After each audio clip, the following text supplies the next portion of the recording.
le sujet d'aujourd'hui, c'est un sujet, je suis contente de vous retrouver, mais c'est un sujet qui paraît un peu difficile parce que très paradoxal. On va parler de l'harmonie par le conflit.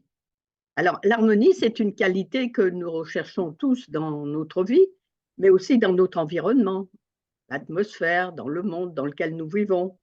Et il est très important pour notre équilibre physique et mental, alors que le conflit, c'est quelque chose que nous fuyons. Nous souhaitons plutôt l'harmonie, mais nous souhaiterions aussi qu'une fois atteinte cette harmonie, plus rien ne bouge. Alors ça, c'est pas possible. Tout bouge tout le temps. Il n'y a pas de statu quo dans le cosmos et dans la vie.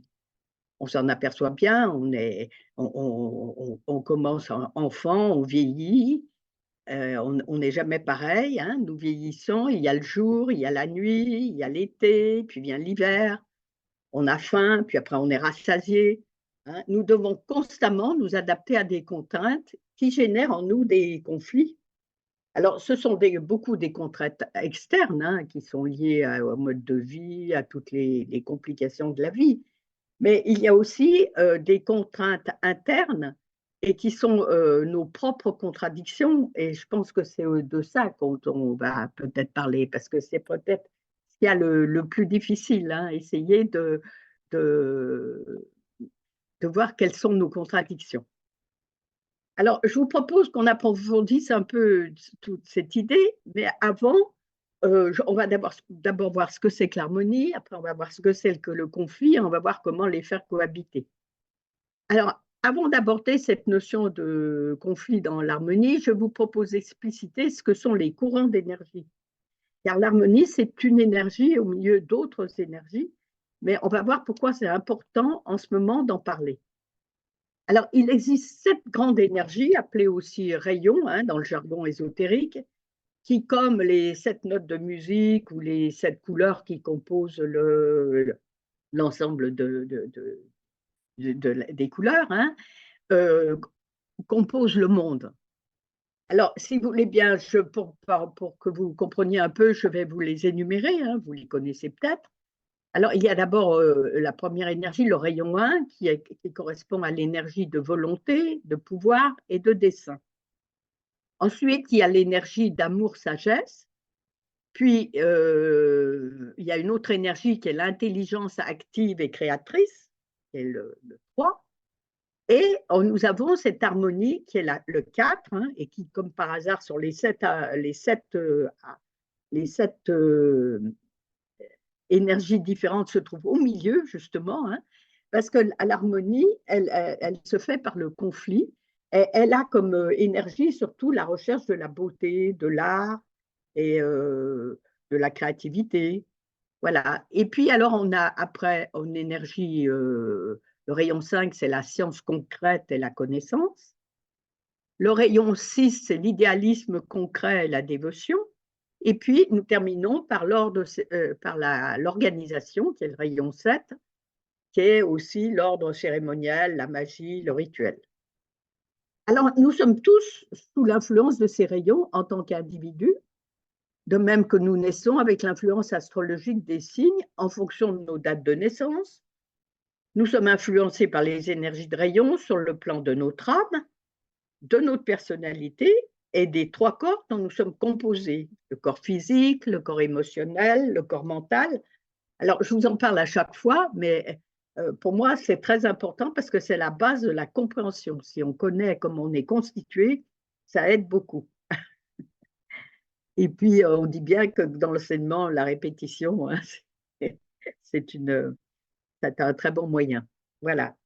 Alors, nos pays aussi sont sous l'influence de certains rayons, ce qui fait que c'est ce qui fait nos différences, nos particularités par rapport aux autres pays. Par exemple, l'âme de la France, elle est sous l'influence du rayon 5, hein, de la science et elle a la personnalité qui est le rayon 3. Mais par exemple, l'Italie, bien qu'elle soit au niveau de l'âme sous l'influence du rayon 6, elle est justement sous l'influence du rayon 4 au niveau de sa personnalité. Et ça se sent parce que quand on va en Italie, partout où on va, il y a des belles choses, c'est très varié, il y a une espèce de convivialité, on sent tout à fait la présence de ce rayon 4. Et puis, important à noter que l'Europe est sous l'influence du 4e rayon au niveau de son âme. Et en personnalité, c'est le rayon 3. Voilà. Alors, chaque type d'énergie permet à l'humanité de développer un nouvel aspect de sa nature potentiellement divine. On va vers ça. Individuellement, bien sûr, nous pouvons régresser, mais chaque être apporte à l'humanité, à un niveau supérieur de la spirale, une expression de la qualité de sa conscience. Alors, les gens ne répondent pas tous de la même manière, car tous ne sont pas au même niveau d'évolution. Les pays aussi, par exemple. Alors, notre niveau conditionne notre réponse aux différentes énergies qui, d'air en air, améliorent notre capacité à développer plus pleinement notre potentiel. Alors, bien sûr, le but de cette discussion, ce n'est pas de parler des rayons, mais je vous ai voulu vous mettre dans le contexte que c'était ce 4e rayon d'harmonie par le conflit. Alors, pourquoi parler de ce rayon? Parce qu'il revient et son influence commence à se faire sentir d'une façon très nette. Il va être vraiment présent à partir de l'année 2025, ça sera complètement, il fera sentir son énergie, mais donc ça se prépare déjà depuis plusieurs années. Et en même temps, se retire l'énergie du rayon 6, qui est l'énergie de l'idéalisme et de la dévotion, qui était donc toute l'énergie qui dirigeait l'ère du poisson, et apparaît également l'énergie du Verseau, le rayon 7.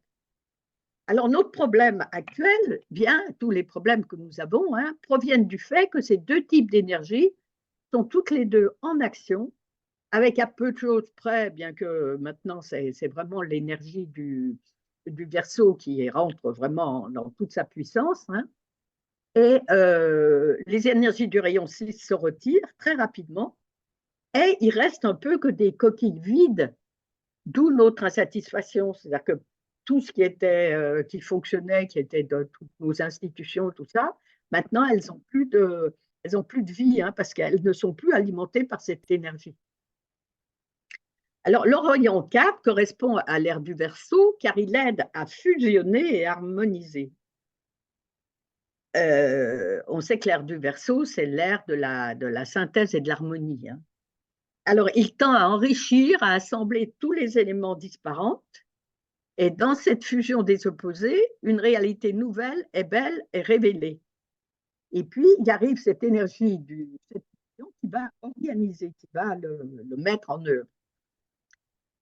On sait bien qu'en musique, qu'en art plastique, enfin dans tous les arts, pour les grands artistes, l'harmonie, ce n'est pas la recherche de quelque chose qui est plat, qui est joli, qui est mignon, et qui vous fait planer.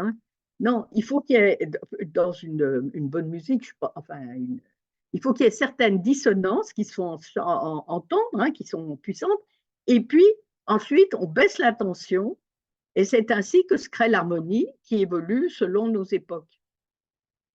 On voit bien que souvent aussi dans les œuvres d'art, il y a quelque chose qui peut parfois choquer, pour créer une harmonie.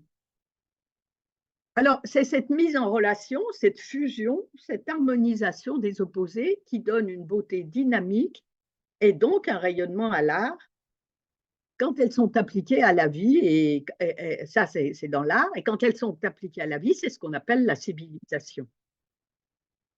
Alors, le 7e rayon, lui, il met de l'ordre, il crée une structure au travers de laquelle ce rayonnement peut s'exprimer. Le souci, c'est que lorsqu'on a trouvé une structure adéquate, on s'y accroche.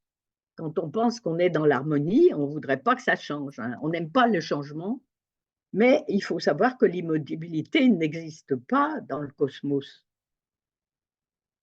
Les formes anciennes se sclérosent, se dévitalisent, et forcément, elles meurent.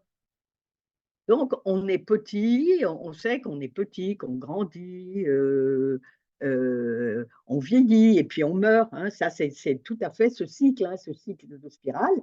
Et puis, on revient avec de nouvelles énergies pour faire un autre un autre travail. Donc, vous voyez que cette harmonie, elle est constamment remise en cause, hein. Alors,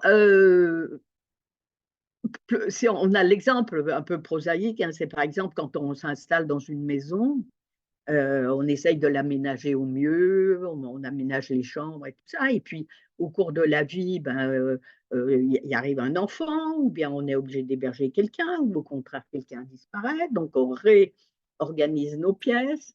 On a des objets auxquels on tenait, mais ils sont plus adéquats, donc on est obligé d'en changer, on vous en offre d'autres. Et donc, cette harmonie qu'on cherche, on est constamment obligé de la remettre en question. Alors, ça peut se faire en douceur, hein, mais souvent ça se fait c'est un peu en, en difficulté, hein, c'est souvent dans le conflit. Nous sommes un tissu de conflits et de contradictions. On les appelle, c'est ce qu'on appelle aussi les paires d'opposés. Alors, je ne vais pas vous citer toutes les paires d'opposés qu'il y a, parce qu'on serait encore là demain matin, hein. Il y a tout le temps le pour, le contre, il y a le noir, le blanc, il y a le chaud, il y a le froid, il y a l'hiver. Ben, on est tout le temps confronté à ces paires d'opposés. Mais il y a un grand conflit qui est quand même l'essentiel, hein, dans l'existence d'un être qui essaye de donner un sens à sa vie, hein. Le grand conflit, il se situe entre l'avoir et l'être, entre le matériel et le spirituel. Et là, à l'heure actuelle, on est vraiment confronté à ça, hein, parce qu'on a beaucoup développé tout ce qui est le plus, hein. On est dans la consommation et dans le plus, mais ça ne nous nourrit pas personnellement et on est en difficulté. En fait, le vrai challenge pour le règne humain, hein, les autres règnes ne sont pas concernés, mais pour le règne humain, le vrai challenge, c'est de spiritualiser la matière. On vient sur Terre uniquement avec ce but, spiritualiser la matière. Alors, la clé de ce développement, c'est l'aspiration. Dans le cœur de chaque homme demeure le désir de perfection, hein, et de besoin d'exprimer, même les gens qui sont qu'on juge pas très bien, on a quand même toujours cette recherche du bien, du beau et du vrai, hein, qui sont les attributs de l'âme. Alors, elles se font plus ou moins sentir, mais c'est quand même cette espèce d'aspiration qu'on a. Et le but, c'est de faire cohabiter les dissonances et les conflits. Alors, pendant très longtemps, bien sûr, la prédominance de la matière empêche toute expression significative de l'âme, hein. On a beaucoup de réincarnations où on fait des expériences et on n'a pas encore cet appel de l'âme, hein. Mais l'évolution se poursuit très, très lentement. Lorsqu'enfin les pôles opposés de sa nature se joignent, l'homme réalise que la dichotomie n'est qu'apparente et que les oppositions sont irréelles, hein. On n'est pas. Alors, là, on a un peu vu ce que c'était que l'harmonie. Maintenant, on va un peu s'attaquer à ce que c'est que le conflit. Alors, on va déjà essayer de préciser ce que c'est que le conflit. Le conflit, c'est pas un problème. Le problème, lui, il est de nature technique et sa solution est d'ordre pratique. Le conflit, lui, il se situe sur le plan émotionnel, mental et spirituel, alors que, par exemple, la guerre, elle se situe sur un plan physique. On passe à l'action. C'est du concret, on prend une opposition et c'est deux personnes qui sont l'une contre l'autre. Dans le conflit, c'est beaucoup plus subtil, beaucoup moins net, hein. C'est des choses qui s'opposent et peuvent être. On n'est pas forcément en guerre, hein, dans le conflit. Alors, il existe des conflits au niveau de l'avoir, au niveau du pouvoir, au niveau de sa propre défense, au niveau de sa libération. Alors, les psychologues, en général, ont catégorisé les conflits en six types différents de conflits. Alors, il y a le conflit d'intérêts, hein, on en parle, ça c'est souvent au niveau des politiques, hein. savoir si des choses s'opposent et ne peuvent pas cohabiter. Des conflits de pouvoir, savoir qui est le chef, hein. Des conflits identitaires, c'est-à-dire qu'on on se reconnaît pas, alors identitaire par rapport à soi, mais par rapport aux autres aussi, hein. On se reconnaît pas, on a des conflits, on a heu, voilà. Et puis, il y a des conflits de valeurs. Alors, dans les conflits de valeurs, c'est par exemple dans un couple, par exemple, souvent c'est la femme, hein, mais enfin ça peut être inversé. La femme, elle va privilégier sa famille et son mari va privilégier le travail. Et donc, quelquefois, ça rentre en conflit. Alors que le mari dit: «Mais si je travaille, c'est pour nourrir ma famille, donc je peux ne pas aller à telle réunion de famille, mais aller à mon travail», ou voilà, c'est ce genre de choses, hein, les conflits de valeurs. Et puis, il y a les conflits affectifs, avec aussi les conflits de loyauté et les conflits interculturels. C'est-à-dire qu'on ne croit pas aux mêmes choses, ou bien alors on a des espèces d'ambivalence avec, entre par exemple, sa religion, ou ça peut être, ça peut être aussi toute sa philosophie de vie, hein. Alors justement, cet esprit de synthèse, qui arrive par le rayon 4 et le rayon 7 va beaucoup aider à solutionner, et là, on va voir qu'on est beaucoup moins, en conflit. D'autant qu'on a compris que maintenant on est tous reliés les uns aux autres, hein. On s'aperçoit qu'un événement qui se passe à un endroit de la planète, ça a une influence sur l'autre, que tout est interconnecté, et donc on a beaucoup moins cet esprit de séparation, et on voit beaucoup plus, la synthèse. Donc ça il y a toujours des conflits, mais c'est moins, d'un côté et de l'autre. C'est beaucoup plus fluctuant, c'est pas parce que c'est plus simple, mais c'est beaucoup moins en opposition. Alors, face au conflit, hein, l'individu, il peut avoir, différents comportements. En général, il y a 2 attitudes, essentielles, hein, quand on est dans le conflit. Soit on est dans la fuite, soit on attaque, hein. C'est les Mais il y a des choses un peu plus subtiles. On peut être par exemple, on ignorer le conflit, on fait semblant de l'ignorer, c'est ce qu'on appelle l'évitement, hein, on passe à côté. On nie les faits, c'est ce qu'on appelle la dénégation. Ou alors on tente de séduire ou de faire culpabiliser, c'est ce qu'on appelle aussi la manipulation. Il y a une approche, non violente, c'est la collaboration ou le compromis, par exemple, mmh. Et puis, il y a une 5e, possibilité, c'est de s'accommoder de la situation, une sorte de soumission, hein, on ne veut pas rentrer, et puis il y a la dernière chose, c'est carrément la violence, hein, on s'oppose frontalement, voilà. Alors ces types de conflits, bon, alors il y en a, est-ce qu'ils sont constructifs ou destructifs? Vu on a tendance à penser que vu qu'on veut obtenir l'harmonie, ils vont être constructifs. Mais quand même, il y a quelquefois des conflits qui sont vraiment destructifs, et c'est ce qui entraîne un climat, par exemple, ce qui entraîne des climats compétitifs à outrance, hein, où, quand on voit, par exemple, donc dans la Chambre des députés, ces conflits où on n'arrive pas à trouver un modus vivendi pour faire avancer, hein. Chacun reste sur ses positions, c'est vraiment, il y a des conflits qui sont vraiment destructifs. Mais là, ce que nous souhaitons, nous, c'est aborder le conflit qui doit être constructif. Alors, il est constructif quand il entraîne de l'expérience qui permet d'éviter les futurs conflits. Ça, c'est déjà une chose, hein, et ce qui entraîne un climat coopératif, lorsqu'il place, par exemple, les buts du groupe avant les objectifs personnels. Alors ça, c'est très important dans le conflit, hein. C'est d'essayer non pas de voir son par sa petite lucarne, nous, ce qu'on a, on m'a pas choisi, on n'a pas pris ce que j'ai décidé, et tout ça, se ramener à soi. Alors que le but, c'est de voir à quoi ça va servir, pour quel est l'objectif, hein. C'est de mettre un peu de distance par rapport à cette, à ces objectifs personnels.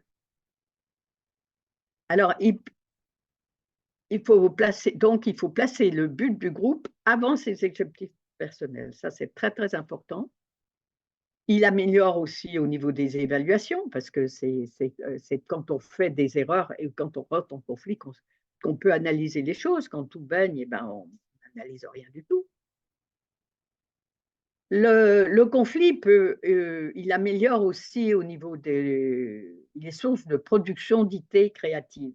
Alors ça, c'est très intéressant parce qu'on rentre aussi là dans cette ère du Verseau où il y a beaucoup la créativité va être vraiment le maître mot. Et quand on entend créativité, c'est pas forcément être artiste, hein. La créativité, c'est trouver des solutions, c'est être imaginatif, c'est faire que tous les jours, c'est pas la même chose. C'est vraiment améliorer, améliorer son quotidien. Et donc, c'est vraiment l'harmonie, hein, l'énergie 4, ce rayon 4, il est vraiment en lien avec cette créativité. Et puis, le conflit, il est source aussi, il permet le réexamen des opinions et des buts. Ça remet en question tout ça. Il permet aussi l'accroissement des prises de risques. Et souvent, il augmente la cohérence du groupe. Parce que, puisqu'il faut trouver une solution, il faut qu'on s'entende, hein, il faut qu'on se trouve plus. Et puis qu'on ait une cohérence, qu'on comprenne ce qui se passe. Alors, il faut voir les conflits comme des mécanismes de régulation inévitables, mais qu'il faut affronter. Ils se gèrent, alors en général, dans le courant des choses, hein, on dit que ça se gère par la négociation. La plupart du temps avec l'aide d'un tiers. On voit bien qu'à l'heure actuelle, dans les conflits qu'il y a, heu aussi bien en Russie qu'en Israël, quand on est dans la guerre, on peut pas mal, négocier, hein, enfin, c'est pas aussi simple que ça, mais souvent c'est un tiers, c'est des pays tiers et normalement l'ONU devrait pouvoir servir à aider à cette négociation, à ces conflits. Mais voilà, hein, faut-il encore en avoir l'envie et vouloir le décider. Alors, comment on peut, nous, à notre niveau, hein, sur un plan spirituel, est-ce qu'il y a des choses plus particulières qu'on peut mettre en pratique? Alors, il y a le grand mot, hein, c'est la recherche du consensus. C'est-à-dire que c'est pas, quand on va prendre une décision, on va pas le faire en disant: «Bon, ben, on vote, hein, il y en a 5 qui sont pour, 3 qui sont contre». Non, on va essayer de trouver un consensus. Alors, par exemple, très concrètement, par exemple, des écologistes par rapport à des chasseurs ou des gens qui sont ou des éleveurs, qui sont contre le loup et puis les gens qui souhaitent qu'il y ait des loups. Alors, le problème, si on vote, ben, c'est la majorité, mais ça ne solutionne pas le problème. Par contre, si on discute, si on permet de se dire, ben voilà, moi, mon problème, c'est celui-ci, vous, votre problème, c'est celui-là, qu'est-ce qu'on peut trouver comme idée pour essayer de trouver une solution? Alors, moi, pour l'avoir plusieurs fois pratiqué, dans le consensus, je trouve qu'il y a quelque chose d'un peu magique. C'est-à-dire que, on avait fait une réunion, hein, où il fallait prendre une décision, les gens n'étaient pas d'accord et au lieu de prendre une décision tout de suite, on a dit: «Bon, ben, écoutez, on va y réfléchir chacun de son côté après ce qui a été mis sur la table et puis à la prochaine réunion, on en reparle et on voit», et alors curieusement, il y a comme un travail qui se fait dans la tête, hein, où les choses s'équilibrent. Et quand on arrive à la réunion suivante, enfin moi c'est ce que j'ai expérimenté, on a des idées beaucoup plus, on est moins tranché, on peut négocier, on trouve on trouve un consensus. Et pour aider aussi, il y a un adage qui dit, enfin oui, donc comme je vous ai parlé, il faut surtout voir l'objectif et non les personnes en cause. Mais il y a aussi un adage qui dit se chausser des chaussures des autres. C'est-à-dire que quand on comprend quel est le problème de l'autre, ça va beaucoup aider à la résolution plus à la résolution des conflits. Alors, il y a donc la recherche du consensus. Il y a un autre travail qui doit être fait, c'est la recherche de l'innocuité. Alors, qu'est-ce que c'est que l'innocuité? L'innocuité, c'est pas toujours facile à comprendre parce que au départ, c'est ne pas blesser les gens. Alors, on peut se dire, ben, pour que je sois dans l'innocuité, eh ben, je vais rien dire. Alors, ou je vais rester neutre. Non, l'innocuité, c'est pas ni le silence, ni la neutralité. C'est une action, hein, on n'est pas dans la passivité, dans l'innocuité. C'est une action et une parole juste. Elle est le contraire de la passivité. C'est un travail intérieur. Alors, il faut cultiver ce qu'on appelle dans les livres que souvent on trouve dans les livres de spiritualité, on appelle ça le silence occulte. Alors, qu'est-ce que ça veut dire le silence occulte? C'est pas ne pas parler, c'est essayer de contrôler sa parole à la source. Parce que la parole, elle est le résultat de certaines sources intérieures, d'idées, de pensées et d'imagination qui sont souvent liées à nos mirages, à notre instinct, hein, tout de suite. Hein. Et il faut donc refuser d'admettre certaines lignes de pensée et développer certaines manières d'aborder des idées. Certaines habitudes de pensée doivent être extirpées à la source. Alors, moi, j'aime bien prendre des exemples parce que c'est c'est un peu simpliste, mais je trouve que ça aide bien à comprendre. Par exemple, caricaturalement, une belle-mère qui va voir sa belle-fille et qui voit qu'il y a quelque chose qui… Mais alors, la première des choses, le réflexe, c'est la critique. Et bien justement, quand on pratique l'innocuité ou ce silence occulte, c'est se dire, là, il y a quelque chose qui va mal, je veux le dire, mais comment je fais pour ne pas le blesser? Quelle stratégie je vais prendre? Est-ce que c'est justifié ce que je vais dire? Est-ce que c'est si important ce que j'ai à dire?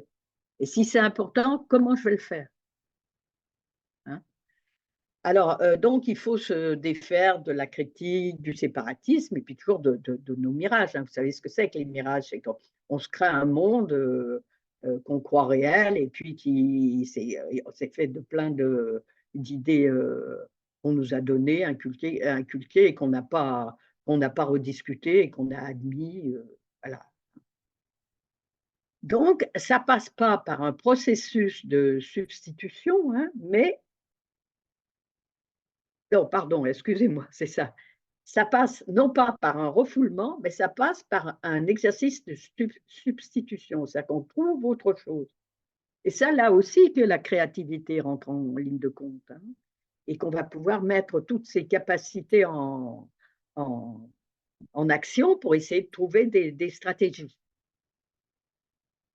Alors, ça a un peu aussi en lien avec cette autre loi qui est très importante, c'est ce qu'on appelle la loi de sacrifice. Alors moi, je vous dis tout de suite, rien que le mot de sacrifice, ça me pisse le poil.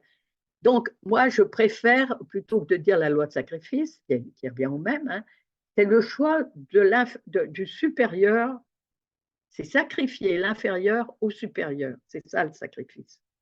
Hein. Et donc, dans ce problème de l'iniquité, il y a du sacrifice, puisqu'on va sacrifier son instinct, ce qu'on a envie de dire ou ce qu'on a envie de faire, tout ça, pour essayer de trouver une meilleure solution. Donc, il y a beaucoup la loi de sacrifice, c'est une loi qui est très, très importante. Et puis, il y a une autre chose aussi qui est très liée à l'air à l'énergie, du rayon 4, hein, c'est l'humour. Quand on pratique l'humour, qui est une qualité du quatrième raison, ça a des vertus magiques. Ça détend et ça génère l'harmonie. Ça permet de voir le problème sous une autre facette, de dire une vérité d'une façon légère, hein, parce que souvent l'humour, hein, ça pointe vraiment les choses, d'une façon, amusante. Alors bien sûr, à condition que ce ne soit pas de l'humour, méchant et bâchard, hein, mais l'humour, c'est une excellente façon heu, de régler les conflits. Alors, vous voyez que le conflit, ça fait progresser, hein. Il faut pas le chercher systématiquement parce que justement le rayon 4, il a un peu envie il cherche un peu les conflits, il est tout à fait à l'aise dans les conflits alors qu'il y a d'autres personnes qui le sont beaucoup moins. Donc, le but, c'est pas d'être dans les conflits, mais il faut pas en avoir peur s'il se présente, hein, c'est ça surtout. Et il faut pas le contourner parce que le conflit, c'est ce qui permet de faire apparaître ce qui fonctionne mal et qui va nous permettre de passer à autre chose. Alors, on pourrait dire aussi que c'est comme, si on était sur un funambule et qu'on recherche l'équilibre. Mais, quand on fait ça, on est simplement on essaye de survivre, tandis que dans la recherche du conflit, il y a quelque chose en plus, hein. Il y a une notion de progrès, hein, d'essayer de passer à un autre cap. Alors, c'est important que ce travail, hein, parce que donc on est quand même c'est quelque chose qui nous demande quand même une certaine tension, hein. Il faut pas chercher, il faut, essayer de le faire, enfin, dans la joie, il ne faut pas exagérer non plus, mais il faut au moins se débarrasser de cette notion de culpabilité engendrée par beaucoup, les religions, les lois, les choses comme ça, hein.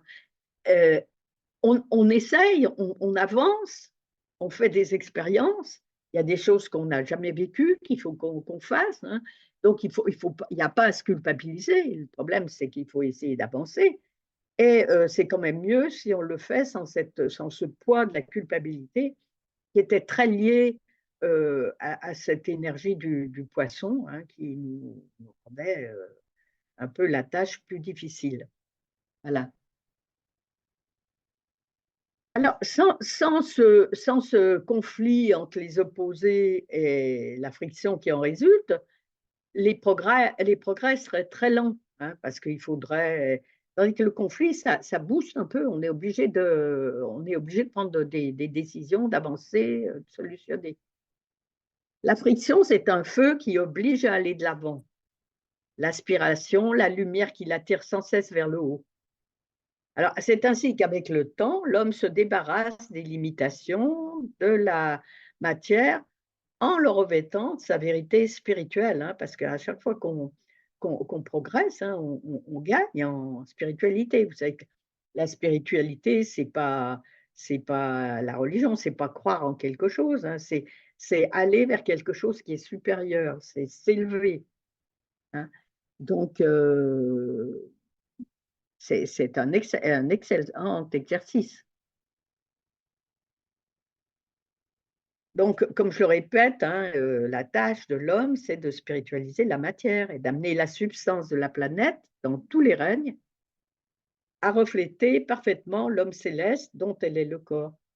Et il faut savoir aussi que tous les règnes, hein, sont en voie d'évolution, hein, on n'est pas les seuls. Alors ils n'ont pas c'est pas par les mêmes biais, hein, mais on évolue tous, ensemble. Alors, l'humanité a toujours connu des guerres, si bien qu'on pourrait croire qu'elles sont profondément inhérentes, à la nature humaine. Eh ben, en dépit des apparences, hein, il n'en est nullement ainsi. Au moyen d'incarnations répétées, le processus d'évolution atteint progressivement ce but, jusqu'au moment où la qualité et le rayonnement de la matière coïncident avec ceux de l'esprit. Alors, les conflits, les guerres, la violence, la haine, ce sont que des manifestations passagères de l'incapacité de l'homme à manifester pour l'instant sa véritable nature, hein. Le mal, c'est quelque chose qui n'est pas encore parfait, hein, c'est ça. Alors, l'époque est proche, espérons, hein, où la vérité prévaudra, où la beauté rayonnera et où la bonté se manifestera aux yeux de tous, hein. On nous prédit un nouvel art de vivre basé sur l'harmonie et les relations justes, sans recours à la guerre ou à la compétition, dans le plus grand respect mutuel de la coopération la plus totale. Alors, ça paraît très utopique, hein, mais n'empêche que c'est ce qui nous attend, hein. À la fin de l'ère du Verseau, on aura solutionné énormément de problèmes. Et ça, on va beaucoup progresser, ça va être à cause de l'actuelle situation conflictuelle. On voit qu'on ne peut plus continuer comme ça et qu'il y a il y a un trop grand décalage, hein, entre ce que les humains ont envie et ce qu'on a fait, ce qu'on a réalisé. Et donc, grâce à toutes ces choses qui vont mal, hein, on va pouvoir passer le cap. Alors, bien sûr, on va être aidé, hein, on va pas. Il y a des. Vous savez qu'il y a des. Comme à chaque changement d'air, il arrive toujours des grands instructeurs qui vont nous aider à passer ce cap. Mais n'empêche qu'on va être, contrairement à ce qu'on était plus dans les ères précédents où on était plus soumis, on va être beaucoup plus acteur de ce qui va se passer. Voilà. Alors, je pense que ça serait peut-être intéressant qu'on discute, hein, puis savoir si ce que j'ai dit vous convient. Je me suis inspirée pour vous parler de cette question d'harmonie par le conflit, dans un livre de Benjamin Crème qui s'appelle L'art de la coopération. Et puis, il y a entre autres un article sur l'innocuité dans la revue Partage International, la numéro 395. Alors, vous pouvez aller sur le site partageinternational.org et vous avez gratuitement accès à ces revues Partage International où il y a des articles très intéressants. Et puis, vous pouvez commander le livre L'art de la coopération là, ou bien le commander, c'est vos frères, hein. C'est donc dans les éditions Partage Publication. Voilà, alors je voulais savoir si vous avez des questions à me poser. Alors, Benjamin Crème avait dit que maintenant, on constaterait que dans les guerres, il n'y a plus, comme autrefois, il y avait vraiment un gagnant qui l'emportait et puis qui écrasait son. Mais qu'à l'heure actuelle, dans les guerres, maintenant, c'était pas aussi net, hein. Il y a pas vraiment un gagnant et un perdant. De toute façon, dans une guerre, en principe, tout le monde est perdant. Alors, quelqu'un me pose la question, le rayon 4 est-il relié à la mission de la planète d'instaurer les justes relations? Oui, bien sûr, hein, le rayon 4 est instaurer des justes relations. Alors, qu'est-ce qu'on entend par justes relations? C'est des relations qui ne soient pas euh, dans la domination, qui soient surtout le grand problème de l'ère du Verseau, ça va être le problème de la répartition des ressources et le problème écologique. Actuellement, euh, il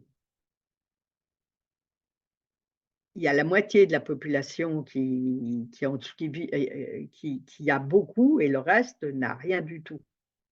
Et donc, et ça, c'est en plus aggravé par les problèmes climatiques, hein, qui font qu'il y a beaucoup de personnes qui ne peuvent plus rester dans leur pays et qui sont obligées de venir de changer de pays. Et donc, ça va vraiment être la priorité. Et donc, le problème, c'est d'instaurer ces justes relations de partage. Alors, quand on parle de partage, il y a le partage, bien sûr, des ressources. Et il est quand même normal puisqu'on voit qu'on est l'ère du Verseau, c'est vraiment l'ère de la synthèse, donc on va considérer l'humanité comme une grande famille, hein. Et dans une grande famille, eh bien, il n'y a pas un qui mange et puis l'autre au bout de la table qui ne mange pas. Dans une grande famille, et dans une famille, eh bien, chacun a de quoi manger. Alors, bien sûr, en fonction de son âge, hein, en fonction de ses... Mais il est impensable de laisser quelqu'un qui ne mange pas. Donc, ça va être la première priorité. La deuxième priorité, bien sûr, c'est aussi un logement pour chacun, l'instruction pour tous, la libre circulation des personnes, et puis les soins, surtout, hein, aussi les soins pour tous. Donc, c'est ça ce qu'on appelle les justes relations. Alors, bien sûr que le rayon 4, euh, il est complètement le rayon 4, il peut, sa vertu aussi, c'est qu'il peut comprendre des opposés. Et donc, il est à même de régler beaucoup de problèmes à ce niveau-là.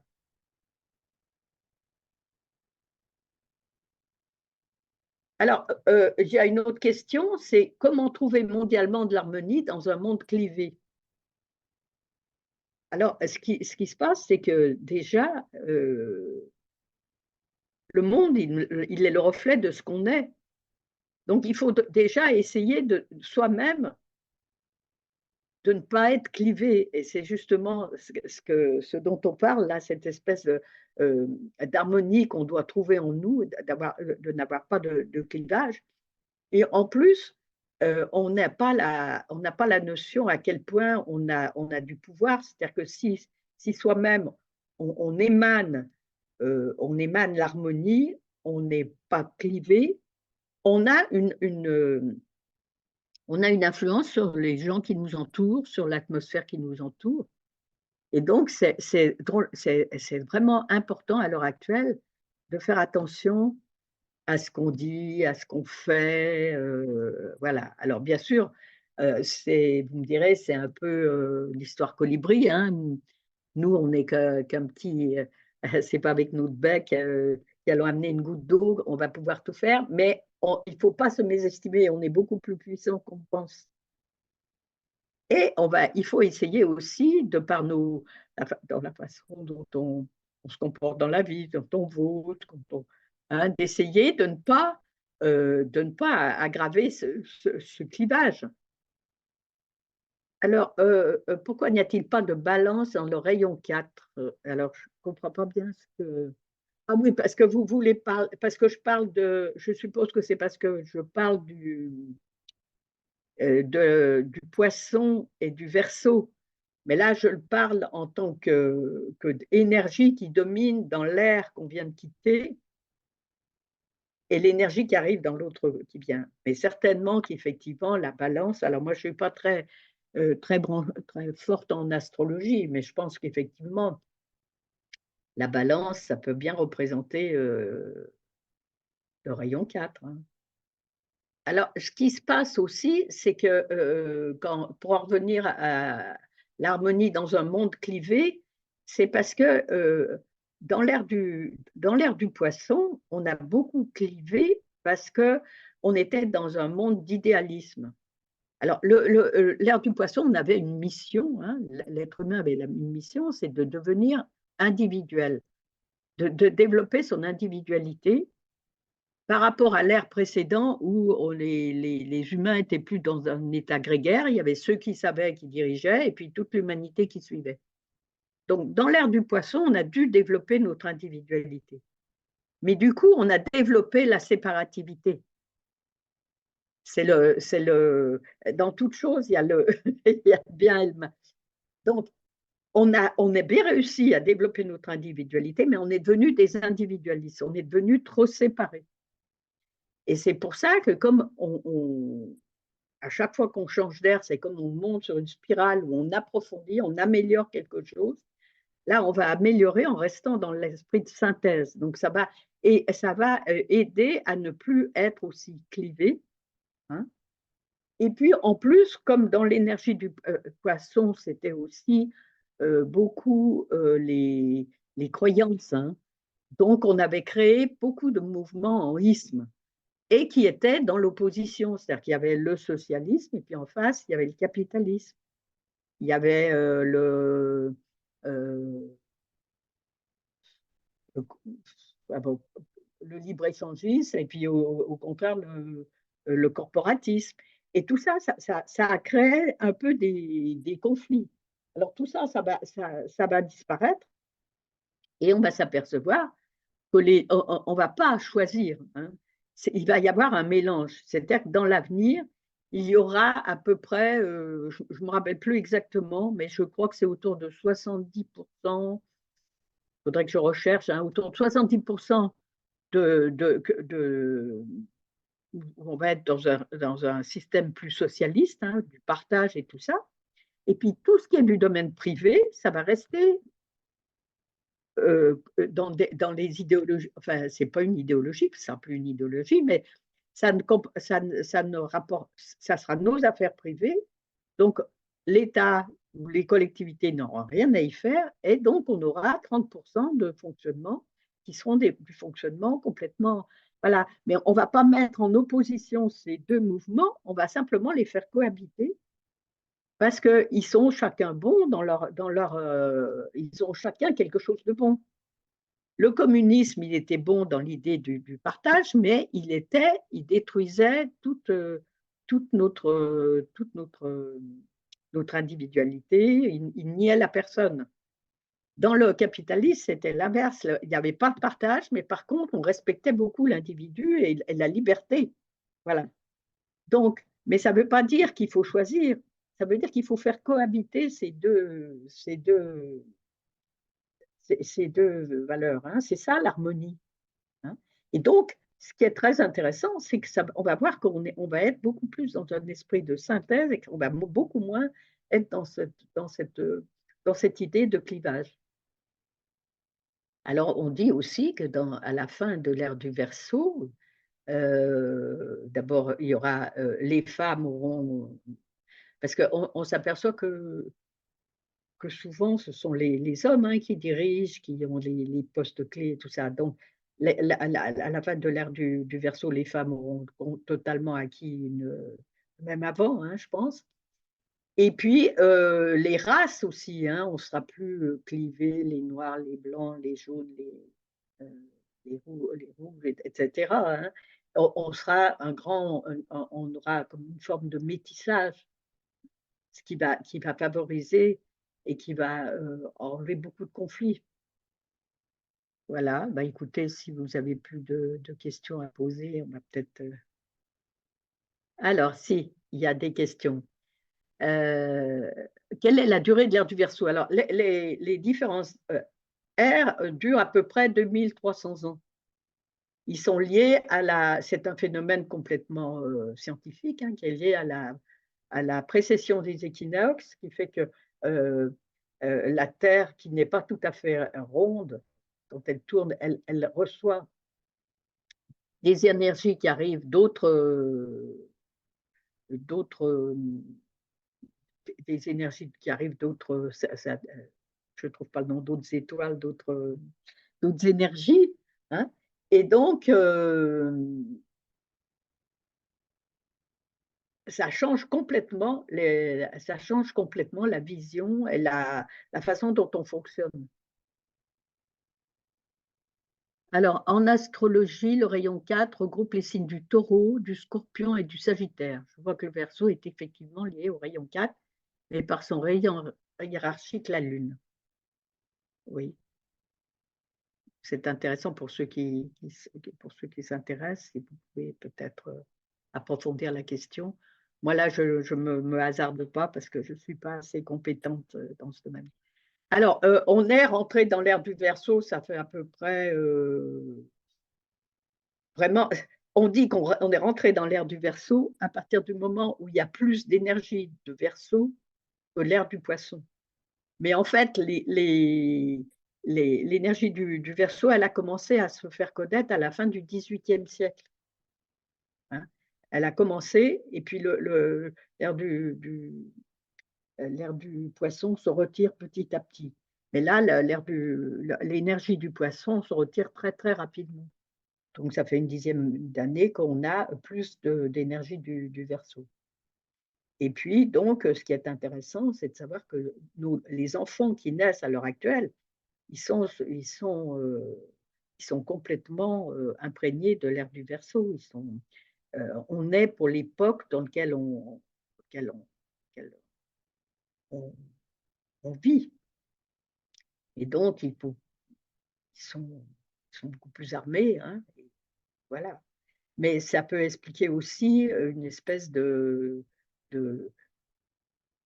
différence de rupture, hein, qu'il y a, souvent parce que, c'est quand même des formes de pensée très très différentes. Oui, alors, quand vous parlez qu'il y a plusieurs rayons, c'est-à-dire à une même époque, il arrive toujours 2 ou 3 rayons qui sont, importants. Alors, effectivement, l'ère du Verseau, c'est c'est le 7, hein, parce que si vous voulez, dans l'ère du Poisson, le rayon 6, il est idéaliste, donc il a rêvé d'un monde meilleur, mais il ne l'a pas mis en pratique. Et le rayon 7, qui est le rayon de l'organisation, c'est quelque chose qui va, je ne trouve pas le mot, qui va s'implanter, qui va le mettre en pratique, hein. C'est quelque chose de le rayon 7, il est important parce qu'il toutes nos idéaux qu'on a eus, il va le réaliser. Mais ce rayon 4 de synthèse, d'harmonie, de créativité, il est très important.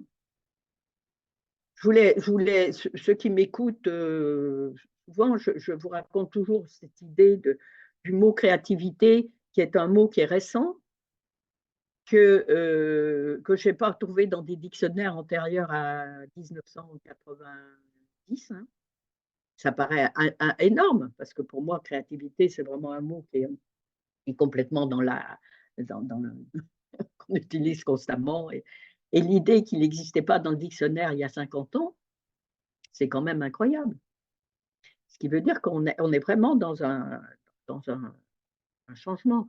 Et puis surtout que ce qui est important, c'est que l'humanité, non seulement elle change, elle change d'air, mais aussi elle change de plan. C'est-à-dire que l'humanité, elle fait un progrès. Elle a un net progrès.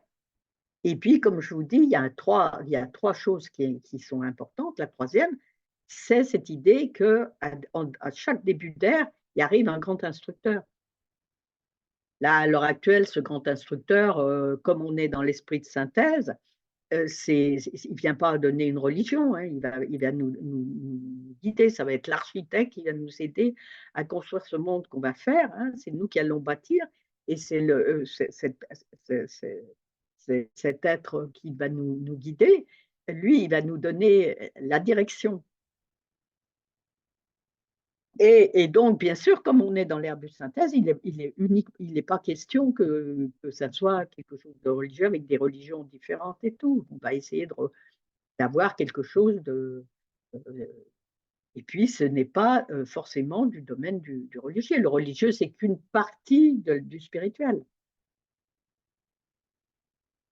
Tout ce qui nous fait grandir, c'est du spirituel. La science, quand elle est la science, c'est pour un chercheur qui fait progresser le monde et tout ça, c'est vraiment du spirituel. L'art, tout ça, c'est vraiment, faut pas le cantonner au religieux.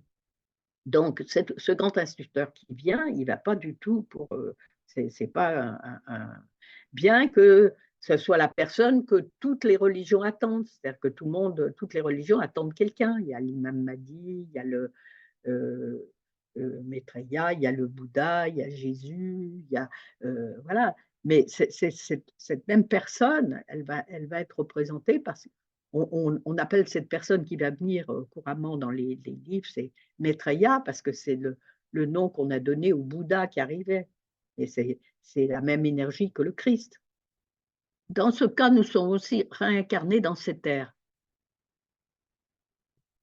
Alors, vous savez, la réincarnation, oui, en principe, c'est très particulier. Enfin, il faudrait qu'on parle de la réincarnation d'une façon, une autre fois, hein.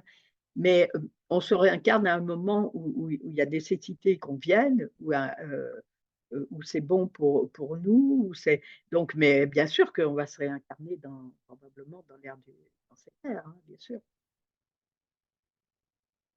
Du reste, nous sommes réincarnés et nous nous en rendons pas compte, mais les personnes qui sont réincarnées maintenant, ils c'est vraiment quelque chose, d'énorme, hein, parce qu'on on est à une époque vraiment charnière.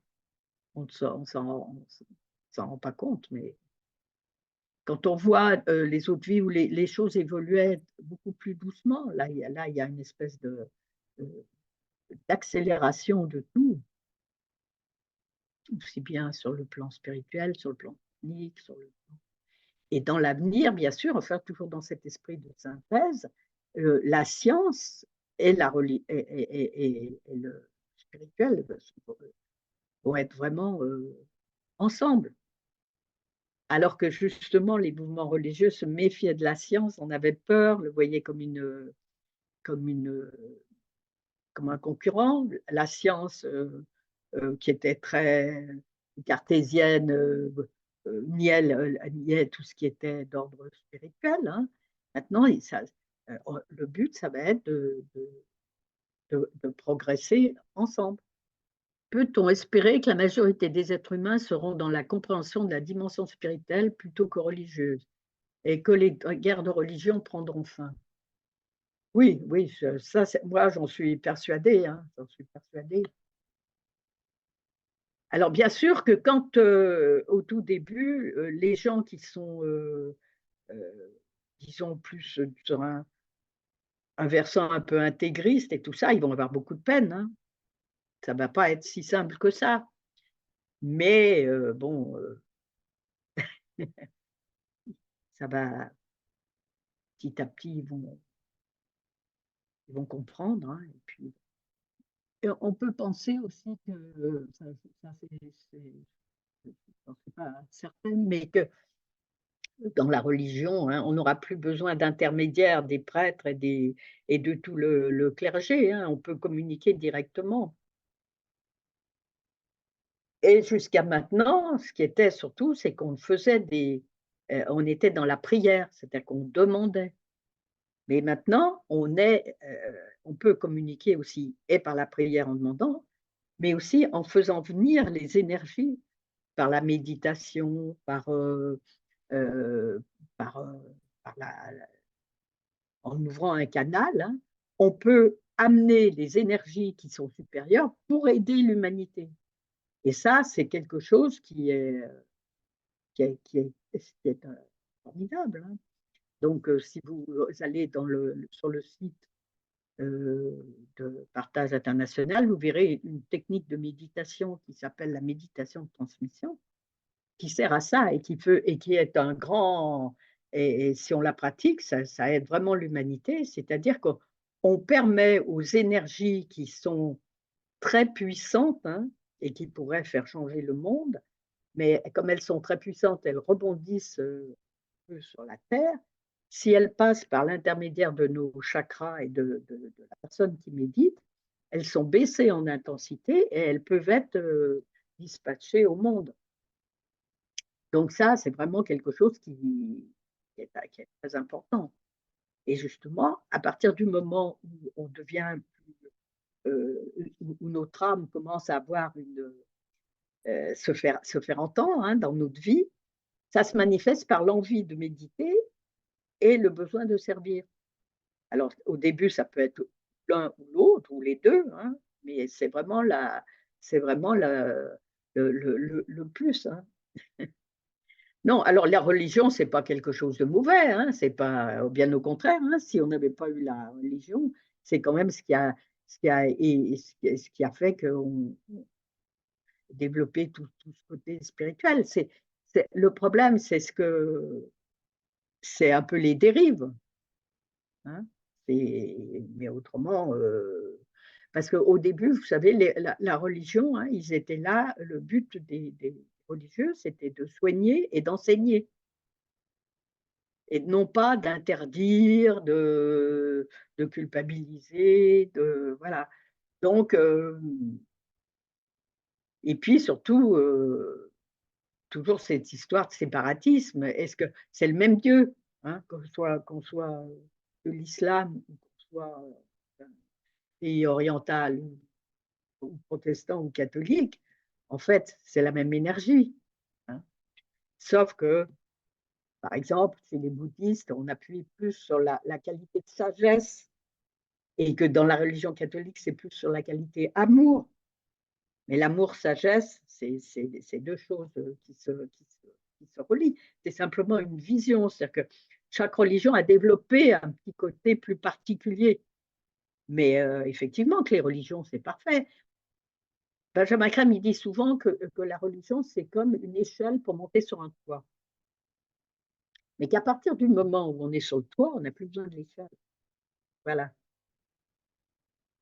Mais c'est vraiment enfin moi, je peux vous dire que si je suis venue à vous dire tout ça c'est parce que quand j'étais enfant, j'ai beaucoup été dans la religion, ça m'a beaucoup, amenée à tout ça, hein, parce que c'est pas moi qui vais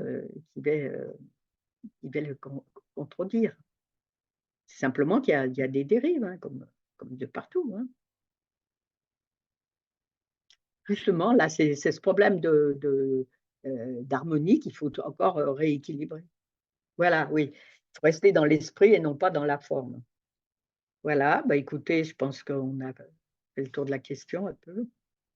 Voilà, et ben, écoutez, à la prochaine fois. Restons dans l'harmonie. Ah, il y a encore une question. Y a-t-il plusieurs types d'harmonie? Oui, oui, bien sûr qu'il y a plusieurs types d'harmonie. Mais, c'est les outils, c'est les moyens, mais l'harmonie, ça reste quelque chose quand même. Mais c'est quelque chose qu'on peut pas, comment dire? C'est difficile à appréhender parce que, comme je vous le dis, elle est tout le temps à remettre en question. Mais on le sait, hein, on sait quand on est dans l'harmonie, hein, on est parfaitement on se sent bien, on sait où on est, il y a pas de problème. Harmonie horizontale entre la gauche et la droite, verticale entre la personnalité et l'âme, oui. Et verticale, c'est aussi entre la matière et le spirituel. Eh bien merci, au revoir.